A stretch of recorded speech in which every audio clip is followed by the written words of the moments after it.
అందరికీ నమస్కారం. ఢిల్లీ కొత్త సీఎం ఎత్తన ప్రధాని మోడీ కీలక నిర్ణయం. ఈ విషయాలను తెలుసుకోవాలంటే కనుక వీడియో మీరు కంప్లీట్గా చూడండి. అప్పుడే మీకు కంప్లీట్ ఇన్ఫర్మేషన్ ఏంటో అర్థమవుతుంది. అదేవిధంగా చాలామంది వీడియో చూస్తున్నారు కానీ లైక్ అని కామెంట్ చేయట్లేదు. దయచేసి లైక్ అని కామెంట్ చేయండి.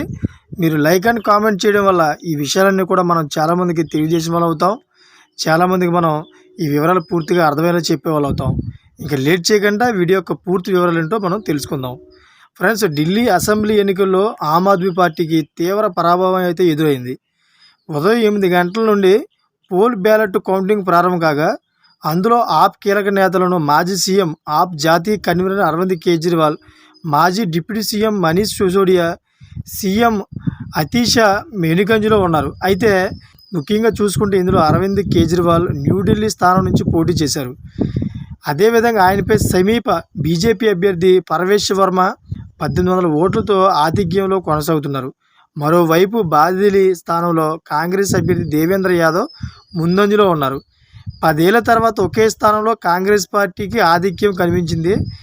సకూర్ బస్తీలో ఆప్ అభ్యర్థి సతేందర్ జైన్ ముందంజలో కొనసాగుతున్నారు.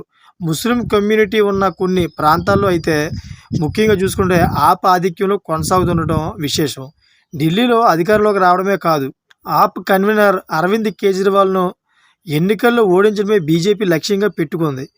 అయితే అందుకే ఆప్ కన్వీనర్ అరవింద్ కేజ్రీవాల్ పోటీ చేసిన న్యూఢిల్లీ నియోజకవర్గం నుంచి మాజీ ముఖ్యమంత్రి సాహిబ్ సింగ్ వర్మ కుమారుడు పర్వేజ్ సాహిబ్ సింగ్ను పోటీకి నిలిపింది. ఎన్నికలకు ముందు సీఎం అభ్యర్థిని ప్రకటించినప్పటికీ పర్వేజ్ ముఖ్యమంత్రి అవుతారనే ప్రచారం జరిగింది బాగా.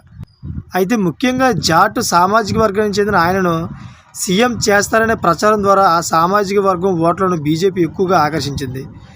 ముఖ్యంగా చూసుకుంటే మరోవైపు ప్రస్తుత ఫలితాల సరళి చూస్తుంటే కేజ్రీవాల్పై ఆయన ఆధిక్యాన్ని కనబరుస్తున్నారు. దీంతో పర్వేజ్ గెలిస్తే మాత్రం ఆయనను ముఖ్యమంత్రి అభ్యర్థిగా ప్రకటించే అవకాశాలు ఎక్కువగా ఉన్నట్టు తెలుస్తోంది. గెలిచారు కూడా ఆయన. కేజ్రీవాల్ అయితే అత్యంత భారీగా అయితే ఓడిపోయారు ఆయన. 1996 ఫిబ్రవరి 26వ తేదీ నుంచి 1998 అక్టోబర్ 12 వరకు పర్వేజ్ తండ్రి సాహిబ్ సింగ్ వర్మ సీఎంగా పనిచేశారు. ప్రస్తుతం పర్వేజ్ సీఎం అయ్యే అవకాశాలు ఎక్కువగా ఉన్నట్లుగా సమాచారం అయితే అందుతుంది. బీజేపీ కూడా ఇతన్నే సీఎం చేసి యోచన ఉన్నట్లు తెలుస్తుంది. సీఎం ఇతనా అని చెప్పి చాలామంది అయితే కామెంట్స్ చేస్తూ ఉన్నారు. చూసిన friends, latest updates channel subscribe చేసుకోండి. Thank for watching friends.